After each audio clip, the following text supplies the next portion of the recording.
So we are covering session number 4, Journey Through Divine Life by Madhurya Kadamini, by Vishnu Chakravarti Thakur from Madhurya Academy. Om Jnanatimi Vandasya Jnananjana Shalakaya Chakshurunmilitam Yena Tasmai Shri Guruve Namaha. Shri Chaitanya Manobhistam Stapitam Yena Bhutale Swayam Rupa Kadamyam Dadati Swapadantikam. Vandeham Shri Guru Shri Taparakamalam Shri Gurun Vaishnavamscha Shri Rupam Sagrajatam Sagana Raghunatham Vitam Tam Sajivam Sadvaitam Savadutam Parijana Sahitam Krishna Chaitanya Devam Shri Radha Krishna Padam Sagana Lalita Shri Vishakhan Vitamscha He Krishna Karuna Sindhu Dina Bandhu Jagatpate Gopesha Gopika Kanta Radha Kanta Namastute Tapta Kanchana Gourangi Radhe Vrindavaneshwari Vrishabhanusute Devi Pranamami Hari Priya Panchakalpatarubhyascha Kripa Sindhube Vachapatitanam Bhavinebhyo Vaishnavebhyo Namo Namaha Namo Vishnupadaya Krishna Pristaya Bhutale Srimate Bhakti Vedanta Swami Niti Namine Namaste Saraswati Deve Gauravani Pracharine Nirvishesa Sunyavadi Pustatari Satarine Jai Shri Krishna Chaitanya Prabhu Nityananda, Shri Advaita Gadadhar Shivasari Gaura Bhakta Vrinda, Hare Krishna, Krishna Krishna, Hare Hare, Hare Rama, Rama Rama, Hare Hare. Om Namo Bhagavate Vasudevaya. Om Namo Bhagavate Vasudevaya. Om Namo Bhagavate Vasudevaya. Om Namo Bhagavate Vasudevaya. Om Namo Bhagavate Vasudevaya. Om Namo Bhagavate Vasudevaya. All right, let us cover some feedback that you may have. Any questions? So obviously, I asked a question in the chat. How you all feeling with 3 days of your evening hearing about this subject matter? Nirvana said, absolutely loving it. Thank you. Bhakti and Colin said, I'm so isolated and I wish I could do more bhakti, but I'm learning a lot. Amisha says, Haribol, so far it's been enlightening and I look forward to 7:15 each day. Some points mentioned yesterday regarding doing things as they are part of family tradition. So one just follows was a discussion point on the dinner table, looking forward to the rest of the course. Yes. And we'll, as we go through these things, will also come up. My humble appeal is to not just accept these things blindly. Try to contemplate, try to reflect, try to discuss, and then clarify any doubts that you may have. It's very important to do these things for our spiritual life to progress. So like Amisha and family got together and started discussing, trying to understand, because if you don't discuss it, contemplate it, and then try to understand what I need to do, nothing's going to change. So applying ourselves is very, very important. Giving time to these things is also very, very important. Consider if I had to just come in here and do like 5-minute preparation, and just speak. You're not going to be inspired. I'm practically putting hours and hours to try to give my best in terms of my understanding and what I've heard and read to share so that my own devotion can be nurtured and therefore inspire you so your devotion can be nurtured. So like that, input is very, very important. Similarly, when we, for example, ask questions, your input is also very important, because not just your answers, but the fact that you're responding. Krishna notices all these things. How what energy you're bringing, etc. This is all part of Krishna. Why? Because he is a person. And he's watching. He's noticing whether you're focused, or whether you're multitasking, all these things, I may not be able to see because all your cameras may not be on. Ideally, sometimes the facilitator will say, put all your cameras on. So like that, Krishna is noticing. So yes, these are important discussion points. Hemavati Radhika says, Bhakti is the highest goal. Beauty of Bhakti is sadhana, and is also sadhya. Bhakti is the bliss that arises from the Lord's Ladini Shakti, Shrimati Radhavani, which overwhelms Krishna. Our desire must be to attain bhakti and nothing else. Only an animal rejects bhakti. Rupa Goswami took one drop from Lord Chaitanya, gave us an ocean of Bhakti Rasamrita Sindhu. Hearing the glories of bhakti was so nice. It makes us value it so much more and take it seriously. Yes. Nadira says, peaceful and emotional. Wonderful. Sham Govind says, sadhana and sadhya, Ladini Shaktis. Thank you. Great. Okay, so I thought of just touching again. Mukund says, been learning and grasping all that is being shared. The analogy of the mango yesterday makes me understand bhakti better. Wonderful. And sometimes we may have to go read Madhura Kanabini a few times. We may have to go through the course a few times because we may not grasp everything. But the more we learn, the more it will nurture and our devotion and direct us. So I want to go back and touch on this concept of free will. When we talk about free will, whose free will are we talking about? Are we talking about the free will of the material body? Are we talking about free will of the mind? Or are we talking free will of the spirit soul? Please let me know in the chat. Whose free will are we talking about? When we speak about the free will of the living entity that plays a role in whether he accepts bhakti or not.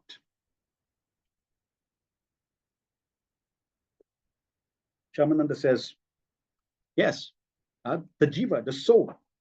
So in terms of the context of our topic in the first session, we were talking about one of the options of the cause of bhakti, why someone becomes a devotee and why someone doesn't become a devotee. And the Vishnu Chakravarti Thakur points out that it could be that the free will of the living entity, it was free will of Krishna, free will of the devotee that's distributing bhakti, and free will of the jiva that's receiving. So in that context, we're talking about free will of this jiva, this little chap that's in the region of the heart. That's who we're talking about. Okay, so we're all happy that that's the free will. When we talk about free will of the living entity, we're talking about the free will of that little chap who's 1/10,000th tip of the hair in the region of the heart, which is you. Right. Now, let's consider the free will on this level now. And we got 4 personalities here. And their free will is now covered by, that means the free will of this living entity is covered by the 3 modes of material nature: ignorance, passion, goodness, and pure goodness, which is beyond the 3 modes. So now we're going to, Shamananda Prabhu is going on the streets and he's taking SSR, Science of Self-Realization, and he meets this person who's drunk, in ignorance, infused with the modes of tamagun. Will he take the book?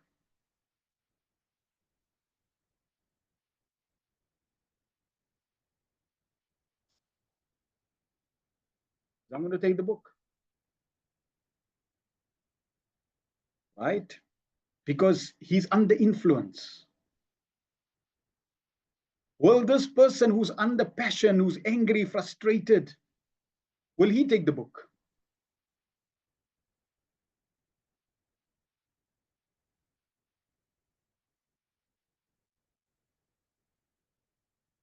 No, He's also not going to take the book. He's too frustrated. You tell him, here, take a book. He's going to say, hey, get lost. He's not going to worry about you. He may punch you in the face. He's not interested. Right? He's upset. He's angry. You aggravate his anger. He's going to, hit. You're going to agitate. You agitate his anger. He's going to give you more sauce. Right? So he may not take the book. Definitely this person is not taking the book. He may not take the book. What about this person in goodness?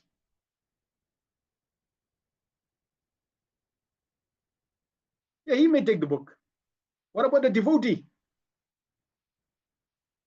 Definitely he'll take the book. Now, yes, when the devotee is going and distributing mercy in the form of Srila Prabhupada books, and he encounters this person who's drunk, he wants to help this person and increase his devotional credits, Agyata Sukriti. So what he's going to do?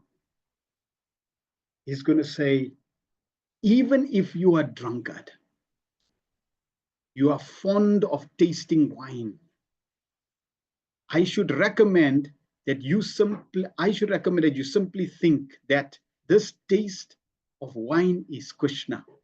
That will make you a yogi. That will make a yogi of you. That will make you the greatest yogi, Prabhupada said this. Now this is profound. That's what you tell this chap. And what do you think he's going to do? He's going to drink more. And he's going to think, yes, this is Krishna. And he's going to become a devotee. You made devotional credits for person even in ignorance. Now you meet this person and you tell him, chant Hare Krishna, and you will be peaceful. Huh? Really? You mean my anger and my frustration will all go away? Yeah. Chant Hare Krishna. And you teach him the Maha Mantra. You've increased his devotional credits. Then you come to this person in goodness and you tell him, read the science of self-realization. It will take you beyond goodness. In goodness, you can understand knowledge. But there's something beyond knowledge. The greatest gift, it's in this book. He'll take the book. And then you meet this devotee. And yes, he may have read Science of Self-Realization. So what you going to do with this devotee? Give him a partner, somebody to play Mridanga. Now he's got Sankirtan, congregational chanting with somebody. So in this way, now he's got a partner and they will be chanting Hare Krishna and they're back to Godhead. So this is how they're not all going to take the book because their free will is covered by the modes. But you can still use the free will that is covered by the modes and influence that free will in an appropriate way for them to progress. So he is now, even though he can't exercise his full free will because of the influence of liquor in mode of ignorance, you can still help him use that limited free will under the modes in a way that can help him eventually get to the mode of passion, get to the good, eventually go to the mode of goodness and come to the mode of pure. So I hope that clarified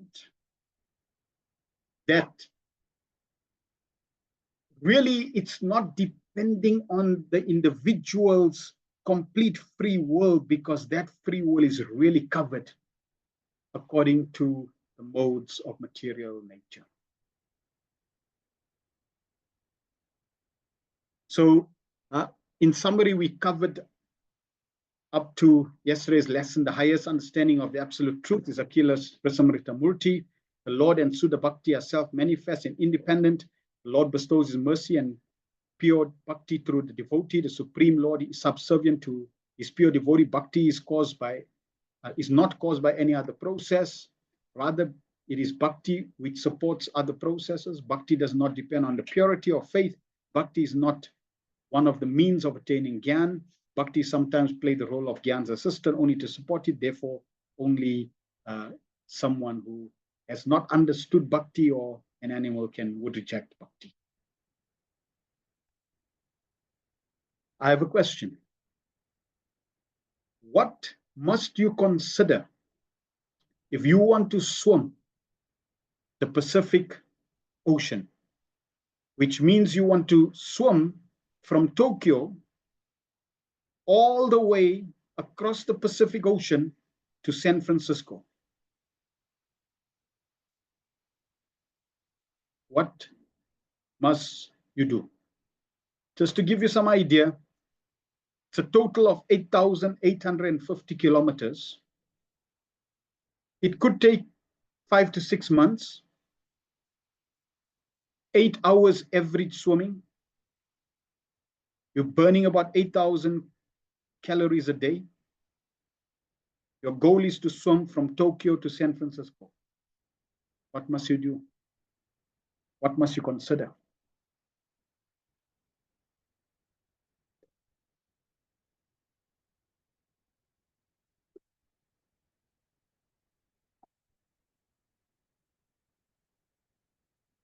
Mukund says, you must be physically, emotionally, and mentally ready to take this challenge. You need a support team and training. So I'm going to get a support team and training that will train me for 1 day. No problem. Be trained to swim and be fit enough. You need to consider your fitness and, more importantly, your willpower. Training, preparation. You need to be a good swimmer. Plan how to. So you need to see, not just train. We need to qualify that. You need to really, really seriously train. Like many hours of training. If you're going to swim 8 hours a day,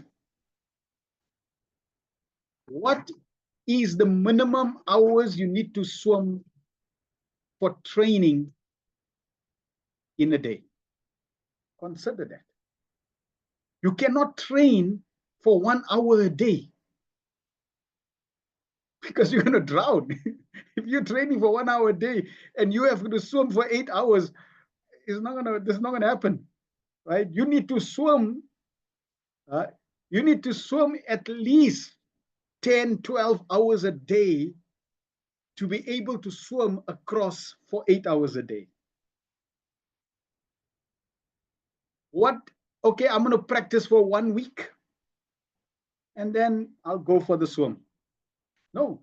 If this journey is going to take you 5 to 6 months, how long do you have to put, how many hours, how many months, how many years you may have to practice?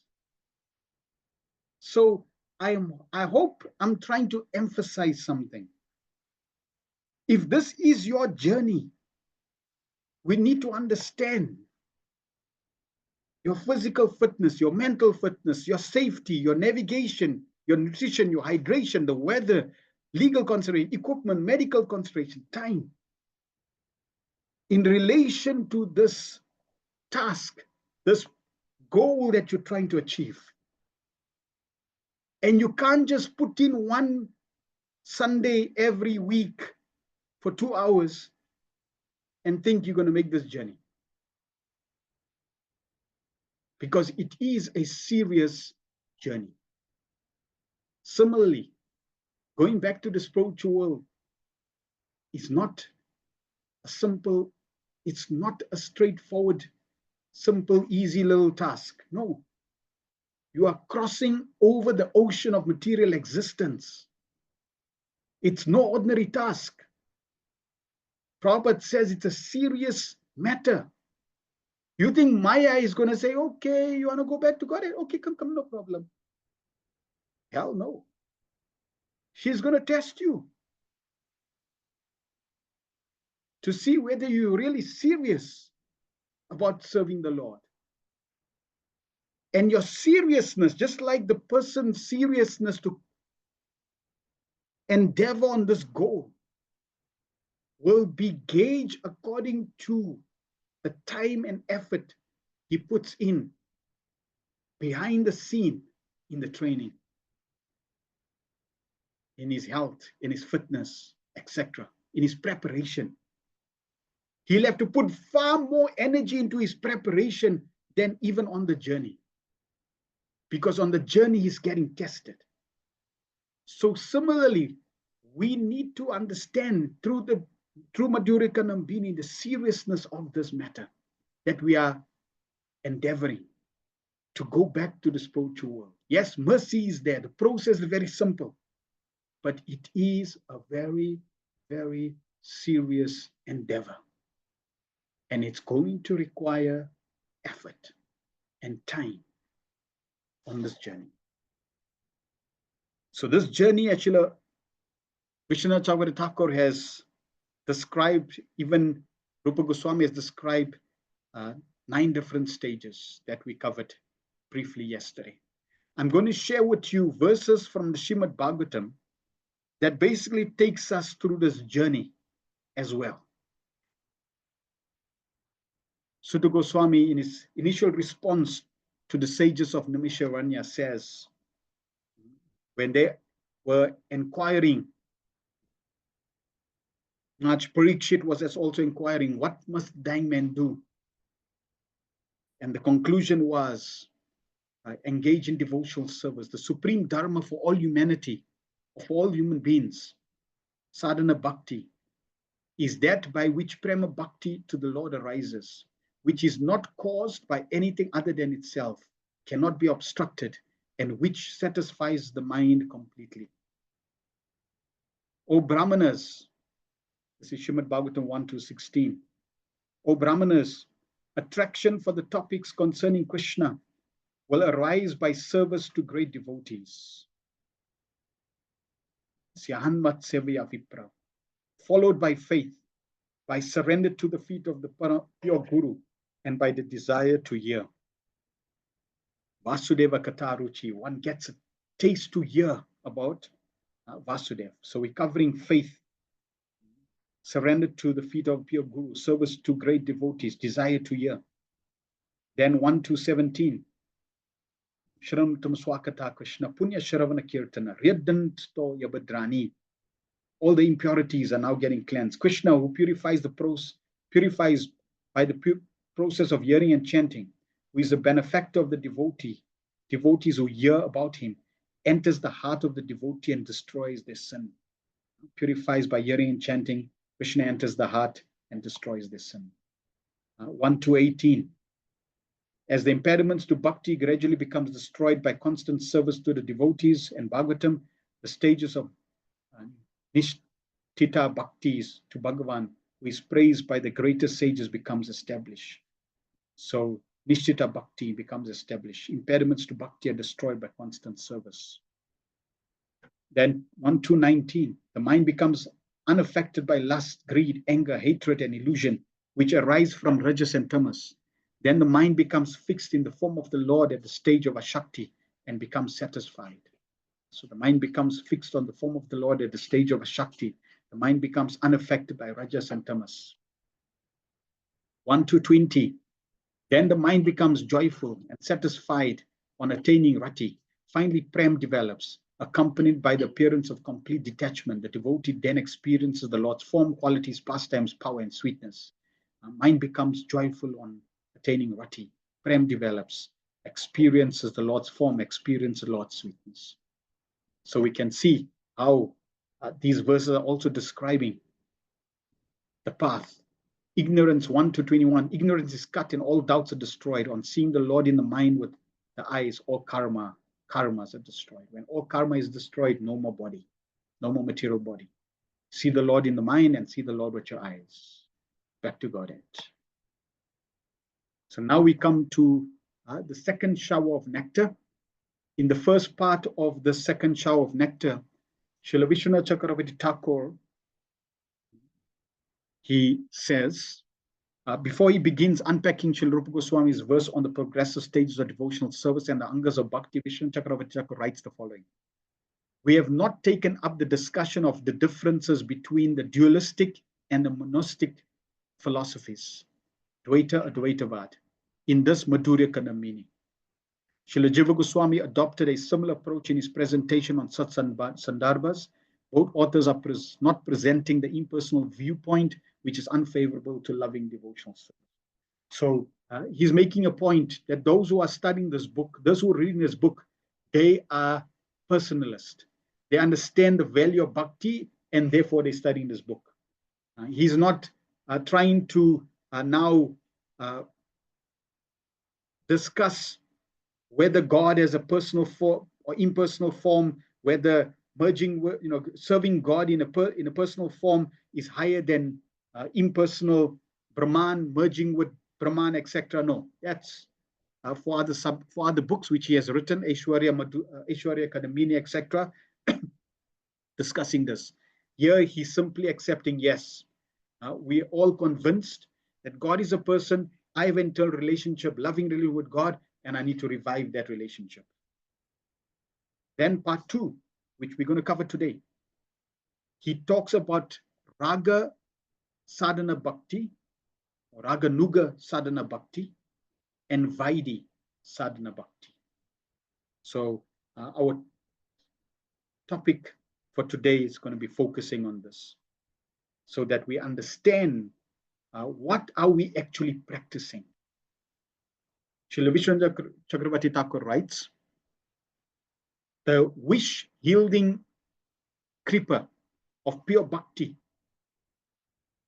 even that little creeper, not even the fruit, just a creeper of pure bhakti, unmixed with karma or gyan, then takes root in the field of the heart, becoming the refuge of the devotee who firmly vows never to seek any fruits except bhakti, and who, like a bee, is obsessed with the desire to taste nectar. The nourishment and life of this creeper is favorable attitude to the Lord. Like a touchstone, bhakti's very presence makes the functions of the heart lose their iron-like material qualities and acquire spiritual qualities like that of pure gold. So this is what bhakti, the touchstone of bhakti is going to transform the heart, transform the consciousness. Srila Rupa Goswami also discusses this in Nectar Devotion, the definition of pure devotional service, which he discusses in Nectar Devotion, Bhakti Rasamrita Sindhu. Anyabilasita sunyam jnana karmana anavritam anukulyena Krishna anushilanam bhaktir uttama. There is the primary characteristic, Swarup Lakshana, and a secondary characteristic, Tatastha Lakshana. The primary characteristics is that devotional service, pure devotional service is Krishna Anu, is for Krishna. That means Krishna directly and indirectly. Indirectly means his devotees, his paraphernalia, his dham. So bhakti, devotional service, our relationship is with Krishna, nobody else. Then the second characteristic, primary characteristic, is that it's active engagement. It's a cultivation. It's anushilanam. It's not just word jugglery, or it's just not lip service. No, it is active engagement. That means there are do's and don'ts that you have to engage or not with your body, mind, and words. And you have to follow the disciplic succession, the parampara. Only then will be in shelter of the internal potency. Because it's not just that I can engage in bhakti without a connection, without a disciplic chain. Why? Because it's all about the internal potency which is coming from the spiritual world, not from this material realm. And if you're not connected to a disciplic line, you're not connected to Krishna, to the spiritual world. And the third primary characteristic is that it must be favorable. There must be a favorable intent. Anukulyena. So it must be pleasing to Krishna, and it must be, you must think favorably of Krishna, and your intention also has to be favorable. Then the secondary characteristics is that it needs to be free from any ulterior motive. Anyabhilasita sunya. It's not like we're practicing bhakti to become famous, to become wealthy, to go to heaven, get liberation. No, I'm engaging in bhakti only to serve Krishna and not covered by gyan, karma, yoga, renunciation, anything else. It's not like, well, if I don't do yoga, my bhakti is not going to be complete. I am non-different from the Supreme, therefore I can engage also in bhakti. That's Jnana Mishra Bhakti. Bhakti mixed with Gyan. Or if I don't perform these rituals, these Karmakanda sections of the Vedas, if I don't do this ritual, that puja, that demigod worship, my bhakti is not going to be complete. This is Karma Mishra Bhakti. Bhakti mixed.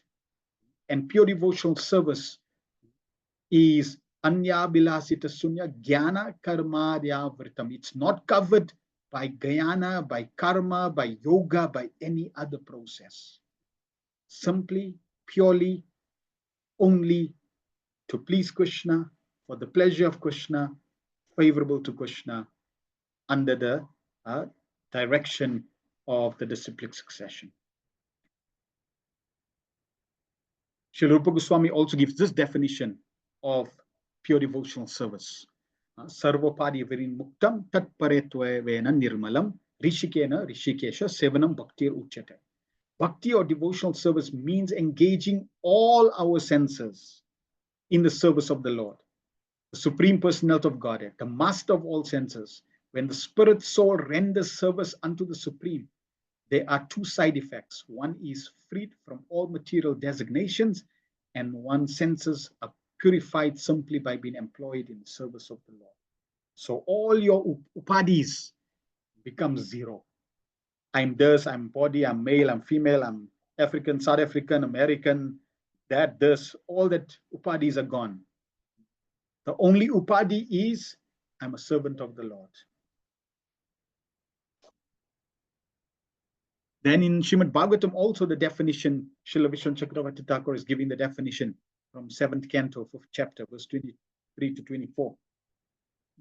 Prahlad Maharaj said, hearing and chanting about the transcendental holy names, form, qualities, paraphernalia and pastimes of Lord Vishnu, remembering them, serving the lotus feet of the Lord, offering the Lord respectful worship with 16 types of paraphernalia, offering prayers to the Lord, becoming his servant, considering the Lord's one's best friend and surrendering everything to him. In other words, serving him with body, mind, and words. These 9 processes are accepted as pure devotional service. One who has dedicated his life to the service of Krishna through these 9 methods should be understood to be the most learned person, for he has acquired complete knowledge.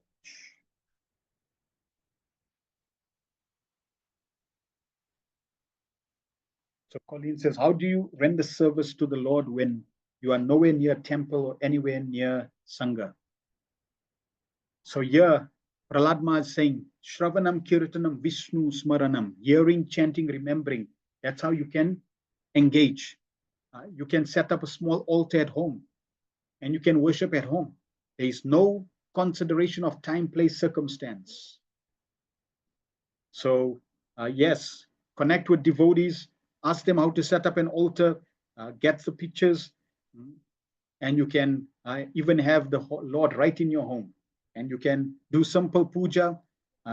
You can hear from the Bhagavatam, from the Bhagavad Gita, from Prabhupada's lectures. There is no shortage of engaging in these 9 processes of bhakti. They are accessible to everyone. Then Jiva Goswami, he speaks about this steed.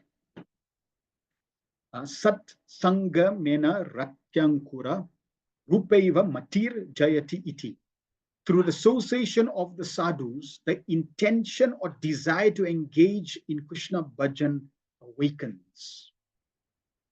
This intention is called Mati and is the seed of Bhakti, the wish-fulfilling creeper of Kalpa Lata. So we help souls, materialistic souls, conditioned souls, build their Agyata Sukriti, devotional credits. And when the devotional credits are built by our association, by the devotees association, by Prabhupada's association, they will get the desire, the appreciation, the intention, the desire to engage in spiritual life. This is nice. I like this. I need to do this. That desire will awaken. That's the seed. That inspiration, that's the seed. Okay. And then one needs to do something with that seed. It is not that the guru plants the seed, but here Rupa Goswami, Jiva Goswami is describing what that seed is, which we also shared previously. It's the desire, it's the intention to engage in serving Krishna. It starts with desire. It grows with desire. It perfects with desire. Prabhupada says we fell due to desire, we can liberate ourselves with desire. Then the characteristic of that creeper, that seed has to be sowed into the heart of the practitioner. That means whoever is receiving that seed needs to plant it in his heart. That means he needs to contemplate more on that desire, fan that desire. Then what he has to do, that seed, when planted in the field of the devotee senses and watered with devotional practices, sprouts and become the creeper of devotion. Its roots are the favorable service to the Lord. In other words, Bhakti's very life force is the giving of pleasure to Shri Krishna. So when we plant that desire in our heart and start to fan that desire, or start to water that desire. And how do I water that desire? Through favorable service. For example, I can start chanting God's names. I can read Srila Prabhupada's books. I can hear his lectures. So this is pleasing to Krishna. Favorable service pleasing to Krishna. I can serve the cows. Favorable service to Krishna. This is what needs to be done. Now, when we talk about that seed that is received, the Bhakti Lata Bij, received by Guru Krishna Prasad by Bhakti Lata Bij, when that seed is received, what is that seed? In Chaitanya Charitamrita, it's described, Nitya Siddha Krishna Prema Sadhya Kabunaya, Shravan Nadi Sudya Chite Kara Udai. Pure love for Krishna is eternally established in the hearts of the living entities. It is not something to be gained from another source. When the heart is purified by hearing and chanting, this love naturally weakens. So the question I have is, here is a banyan seed, and here's a banyan tree.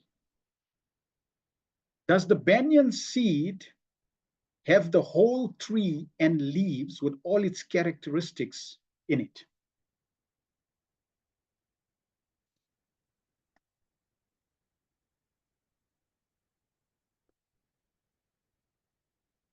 Does the banyan seed have all the leaves, whole tree, all the tree trunks, leaves, there's fruits, and all characteristics in it? So Raja says yes, Radhika says yes, Kumari says yes, Mukund says yes, Bhakti and Colleen says yes. The answer is that in the seed, the whole tree, leaves, and characteristics is not in the seed. The seed has the potential of the whole banyan tree, leaves and all its characteristics. It has the potential. It doesn't have the tree in it. It doesn't have all the leaves and trunks and characteristics in it. It has the potential to become a tree. It has the potential in it as the banyan tree. So the banyan tree is in the seed in its potential form, not in it. Hope that's clear, because that's important to understand. When we say that pure love is already established in the living entity's heart, and that is because in the next verse, Jive Swarupa Hoy Krishna Nitya Das, Krishna Tatat Shakti Beda Bed Prakash, because the living entity is eternally related to Krishna. Therefore, he has love. But that love is in the form of a seed. Yeah, it may be however it looks. So that is in a form of a seed. That love is not fully blossomed. It just has the potential of loving Krishna. Okay, the potential to love Krishna is in that seed, and that's what is that's the seed or the inspiration that is given by the devotees. Guru Krishna Prasada by Bhakti Lata Beach. The inspiration is given to water this original seed that's already in the heart in the form of love, but in its potential form. Then the question may be asked, if Krishna Prem is already there in a dormant state as a seed in the heart, what then is meant by the statement the spiritual master gives the seed? It is the living entity's constant position to be an eternal servant of Krishna because he is the marginal energy of Krishna and a manifestation simultaneously one with and different from the Lord. Like a molecular particle of sunshine or fire, Krishna has three varieties of energies. So the spiritual master, the devotees give the inspiration, the initial desire, and the person takes that, the soul takes that desire, and then he acts on that desire to engage in devotional service, and that has the potential to then revive the potential love that is there. Note the word udaya, awakens. It doesn't say get or receive. It says awaken. Awaken means it's already there in its seed or potential form, and then it wakens. And the acharyas describe that this mercy that the soul receives is special mercy, like oysters are there in the ocean.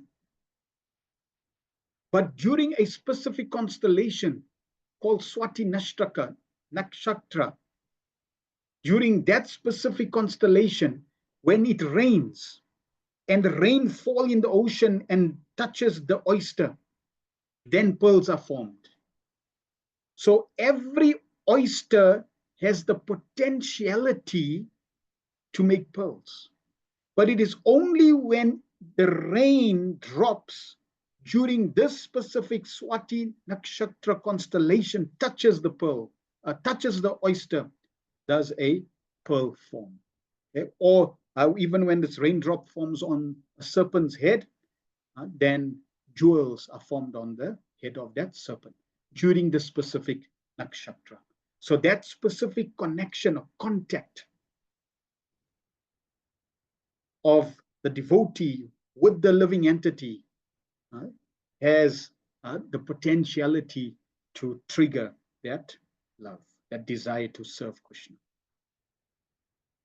Jiva Goswami also says, Priyata is taken to mean the state of consciousness that is made up of a favorable attitude towards its object, and which is made particularly joyful due to the hope of attaining this object, as well as from experiencing it. Priyata or Bhagavad Priti, attachment to bhakti, devotion, has three elements. Action seeking to pleasing Krishna. Bhakti really means the foundation, the essence is how can I please Krishna? Wishing for Krishna's association.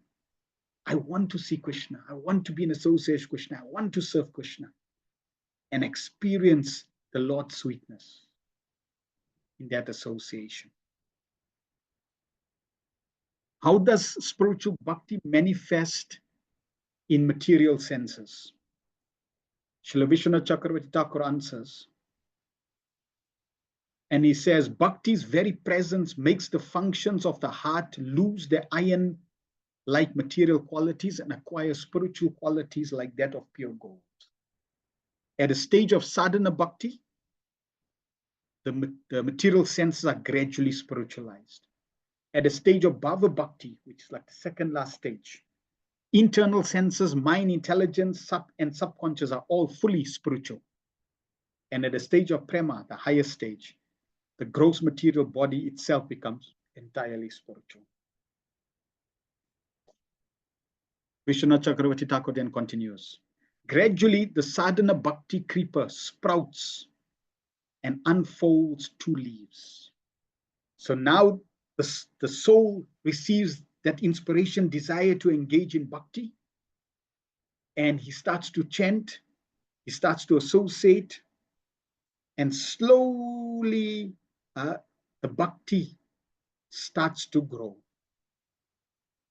And you'll find whenever a seed sprouts into a seedling, there's always two leaves that manifest. So even in this bhakti creeper, two leaves manifest. The first leaf is called Kleshagni, the dissolution of suffering, and the second is called Subhada, the attainment of all auspiciousness, which we will cover in our next session on Monday. The inner surface of the two leaves is the domain of the king called Raga, spontaneous devotion, and is very smooth, with the sign of its being born out of spontaneous greed. So these two leaves, they have an upper surface and a lower surface. The inner surface, which means the top part of the leaf, is very, very smooth. That is spontaneous devotion. Due to past previous practice, one may spontaneously want to serve God. It's a very advanced level. It's called Raganuga Sadhana Bhakti. It is superior due to its pure affectionate relation with the Lord as described in the Bhagavad. I am dear one, my very life and son is the son of Nanda Maharaj. So there's an intense attachment to Krishna in one of the relationships. The outer surface of the leaves is ruled by another king known as Vaidhi, regulative devotion, and slightly rough in its nature, the sign of its being born with the injunction of scripture. So the bottom leaf is sadhana bhakti. The inspiration for that to serve Krishna comes from scripture. It is somewhat inferior and slightly rough due to the lack of pure affectionate relation with the Lord. There is no spontaneity there. You're doing it because out of force or out of scriptural injunctions, out of fear sometimes. Srimad Bhagavatam says, therefore, persons desiring fearlessness should worship the Lord and the Supersoul. However, both Raga and Vaidhi almost equally manifest the symptoms of Kleshagni and Shubhada. So we're going to now discuss these two types of bhakti. Sadhana bhakti and Raganuga sadhana bhakti. So the definition of sadhana bhakti is kriti sadhya bhavet sadhya bhava sa sandana bida nitya siddhasya bhavasya prakatyam ridi sadhyata. Actions of the senses which produces the stage of bhava is called sadhana bhakti. This attained state of bhava bhakti, sadhyata, is an eternal sthai bhav, which is not created but simply manifests within the soul by the spiritual energy of the Lord. So when one practices or when one engages the senses appropriately in the service of the Lord, which then revives our attachment and ultimately our affection to the Lord, that is called sadhana bhakti. So Vaidhi sadhana bhakti, the practice of rules and regulations, this is called Vaidhi sadhana bhakti. The goal of Vaidhi sadhana bhakti is Vaikuntha. If you practice rules and regulations governed by scripture for bhakti or for devotion, you will achieve Vaikuntha. When one is promoted to engage in the practice of devotion by the injunction of Shastra, scripture, rather than spontaneous attraction, it is known as Vidhi Bhakti. And the goal of Vidhi Bhakti, as we mentioned, is Vaikuntha. Therefore, Srila Mahaprabhu said that everywhere in the world, people worship me according to scriptural injunctions. But simply by following such regulated principles, one cannot attain the loving sentiments of the devotees in Vrajbhumi. And because you can't attain the loving sentiments of Vrajbhumi, you can't go to Vraj. You go to Vaikuntha. But our line, which is connected to Srila Mahaprabhu, and why he appeared in this world, is to give us access to this love of the residents of Vrindavan. So therefore, you will find that our process is a little different from the pure Vaidhi Bhakti process described in scripture. And in this regard, Srila Bhakti Siddhanta Saraswati Maharaj, in his temple, he had made a plaque which has this statement: Pujala Raga Pata Gaurava Bange, worshipping the ideal of Vraj Dham. That is our goal. So we want to worship like the residents of Vrindavan. Chant without offense, and all will be revealed itself in our heart. And the process, which even a practitioner will do, is also chanting. But what is the distinction? The distinction, Srila Bhaktisiddhanta Saraswati Thakur says, was of the opinion that ajata ruchi raganuga sadhakas, that means we don't have a taste, practitioners without a taste, should adopt the methods of raganuga sadhana, that means of spontaneous devotional service, that they are qualified to adopt in a proportion to their development of sacred greed, lobha maya shraddha, while following the angas, limbs of Vaidhi Bhakti, regulated devotion. So we should know that our goal is to go to Vrindavan where there is spontaneous love, but I'm practicing the rules and regulations of regulated devotional service. According to my qualifications, I will then adopt the spontaneous practices as I progress on this path. But my goal, my prayojan, my aspiration, my destination is to love the Lord like those residents in those associates in Vrindavan. And an example is deity worship. Srila Prabhupada said we should install Radha Krishna deities, but worship them like Lakshmi Narayan. Lakshmi Narayan is Vaikuntha. Radha and Krishna is Vrindavan. So Srila Prabhupada said, in the beginning, worship them like Lakshmi Narayan. If that was the case, why didn't he install Radha Krishna deities? The reason why he didn't install why didn't he install Lakshmi Narayan deities? The reason he didn't install Lakshmi Narayan deities is because that's not our goal. Our goal is Radha and Krishna, the spiritual world, Goloka Vrindavan. But we need to start in the regulative platform because that's where we are. So therefore, we worship like Lakshmi Narayan, and as our devotion matures, it will then transform into or grow into the worship of Radha and Krishna. Srila Jiva Goswami in this regard also says, one in whom this taste, ruchi, has not arisen. That means spontaneous. You just love to, it's like to go to the temple is very easy. You just love, to chant your rounds in the morning, to read, to associate devotees, to have kirtan. It's like child's play. You just love it. It's more than second nature. I don't think it's like that. It's a struggle. You have to force yourself until you get a taste.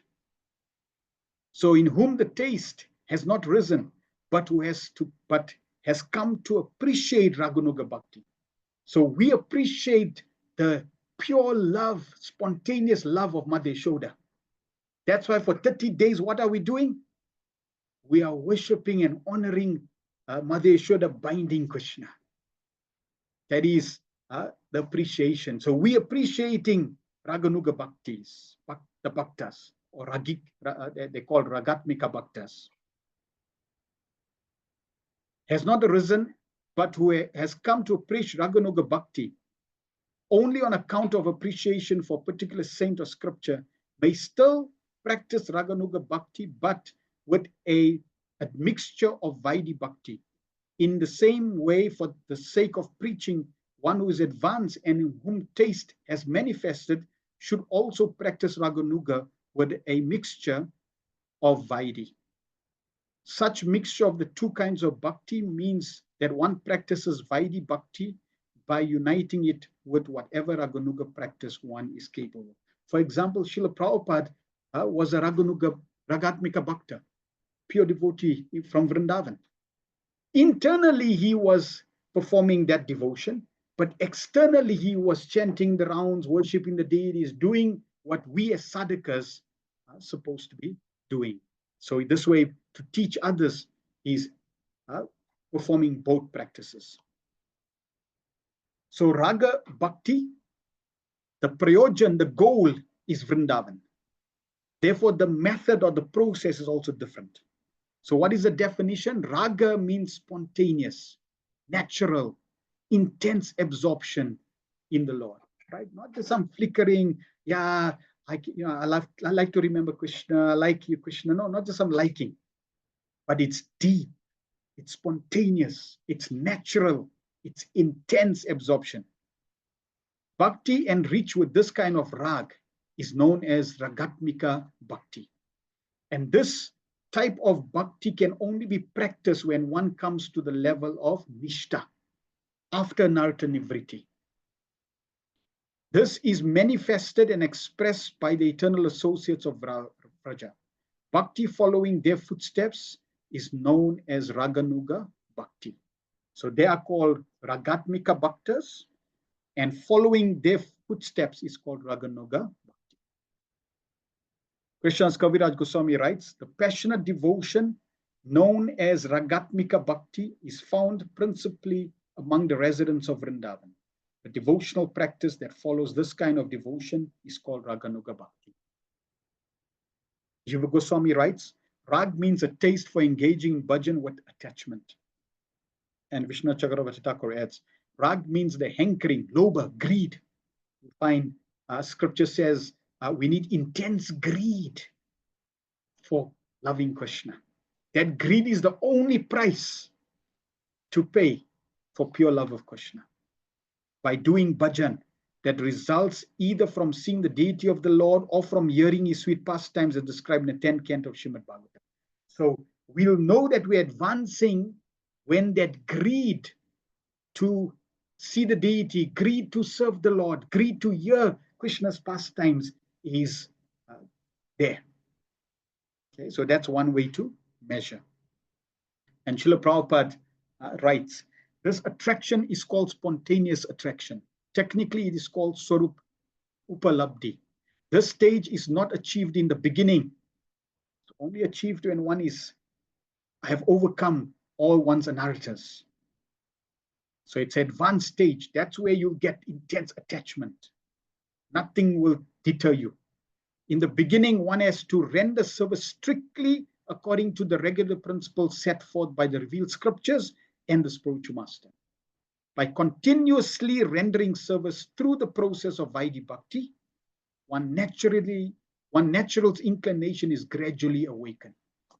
So that potentiality that was there, that starts to awaken. And now more and more attachment and affection and attraction, absorption manifests. That is called spontaneous attraction or Raganuga Bhakti. So, pure devotional in practice. What is it?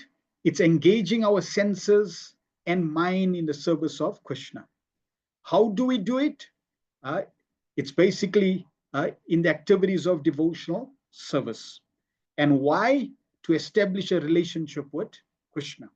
And we have two forms of inspiration. We are inspired. If we don't have spontaneous taste, then we're inspired by the instructions of Guru, Sadhu, and Shastra, because there's no natural attraction. Scripture says if you don't serve the Lord, if you don't engage in devotional service, you're going to suffer, etc. So we follow Scripture. Then Shastra, Vishvashamai, we trust. There is faith in Scripture. And we begin to practice Vaidhi Sadhana. Okay, so we follow instructions of Guru, Sadhu, and Shastra. We have faith in Guru, Sadhu, and Shastra, and that is called Vaidhi Bhakti. Vaidhi Sadhana Bhakti. So that's the beginning path, following rules and regulations. But those who are more advanced, they have the kind of greed to follow in the footsteps of the residents of Vrindavan, Brajvasis. And their faith is born out of greed. Their faith is not based on Scripture, it's based on Lobhamaya Shraddha, based on greed. Now that's obviously possibly a continuation from past life. It's not somebody who's just coming and they just starting the spiritual life. And they will practice Raganuga Sadhana Bhakti. So remember, both, when these two leaves manifest, both processes are there. On the top, Raganuga Sadhana and Vaidhi Sadhana. So we both will start practicing wherever our inspiration lies, and slowly we'll all go through both stages and perfect our life. Those who are Ragatmika, those who are following Raganuga Bhakti, their practice will be a little unique in terms of their meditation, etc. But they'll also go through different stages. Those who are practicing Sadhana Bhakti, they will follow the instruction and injunctions of Guru and Shastra, and slowly their practice will then mature into Raganuga Sadhana Bhakti, and then they will continue. So here, for example, from Srimad Bhagavatam, O descendant of King Bharata, therefore, the Lord, who is Paramatma, Bhagavan, and the Lord of power, should be heard about, glorified, and remembered by those desiring freedom from fear. So what should be chanted, heard, and remembered? One who desires freedom from fear and miseries must hear about, glorify, remember Lord Hari. Shravanam Kirtanam Vishnu Smaranam, Prahlad Maharaj said. So hearing, chanting, and remembering about the Lord. Very, very important. Now, those who want to engage in bhakti with the desire of liberation, they will hear about the Paramatma, the all-powerful Lord. Those who want Raganuga Bhakti, one who is greedy to be fixed in devotion, should hear about Bhagavan and the beautiful son of Nanda. And those who want Vaidhi Bhakti, one who desires the Lord, who causes fearlessness, should hear about Ishwar, the supreme controller. So you see, according to one's aspiration and goal and destination, the inclination to hear of the super soul, of Narayan, and of the son of Nanda, Krishna, will manifest accordingly. So last few slides in conclusion. This is verses from the Sri Chaitanya Charitamrita. We mentioned here it's described when one gets that seed, that inspiration. What must he do? When a person receives the seed of devotional service, he should take care of it by becoming a gardener. The guru does not plant anything in your heart. The devotee doesn't plant anything in your heart. They give you the inspiration. They give you the spriti. When you get that desire, you need to become the gardener. The Mali Hana, you need to become the gardener. And sowing the seed in his heart, you need to now sow that seed. What does it mean? You need to take that desire and you need to cultivate that desire. Water that desire. If he waters the seed gradually by the process of what? Shravanam, Kirtanam, hearing and chanting. That's the watering process. This Bhakti Lata grows by hearing and chanting about the glories of Krishna. That's why Srila Prabhupada gave us tons of material to hear and chant, to hear and chant, to hear and chant. It's not just devotional service. Devotional service is very good to purify the senses. But for the creeper to be nourished, hearing and chanting is crucial. It's must. The seed will begin to sprout. Now here is the challenge, dear devotees, which from Monday we're going to address.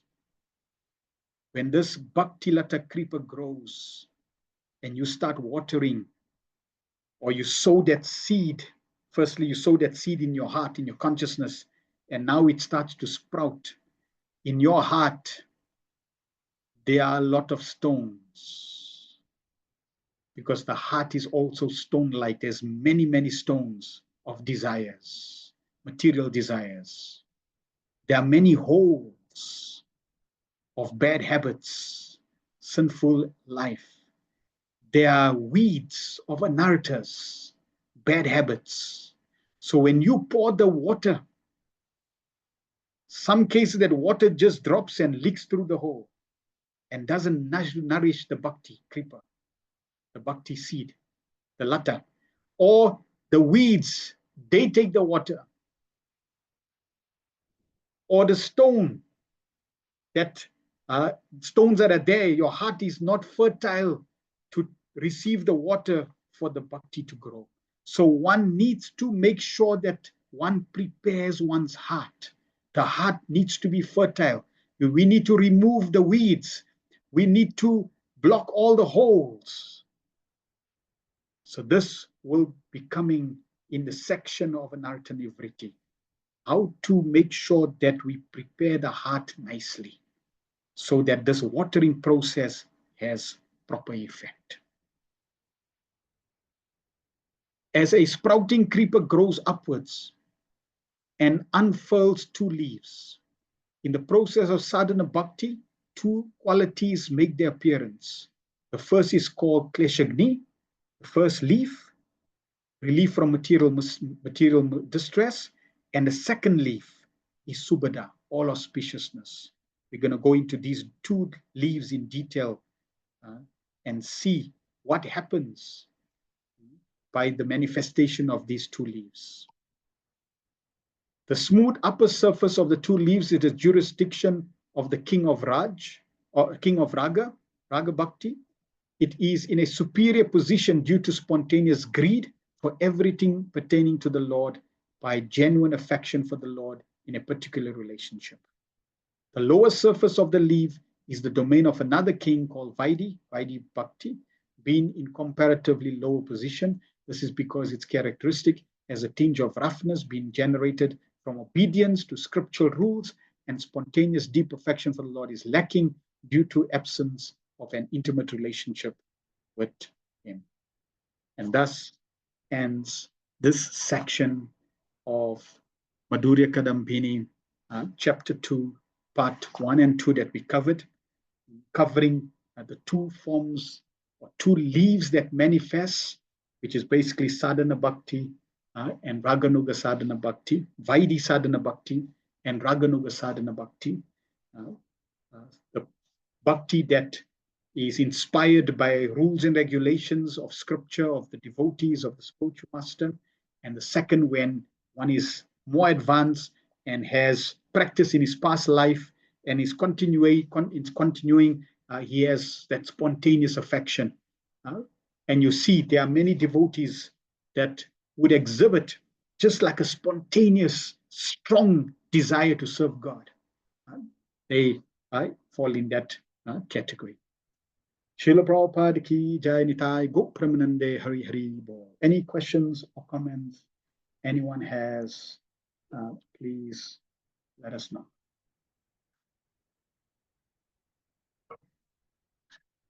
Reshika says, what does bhakti cannot be obstructed means?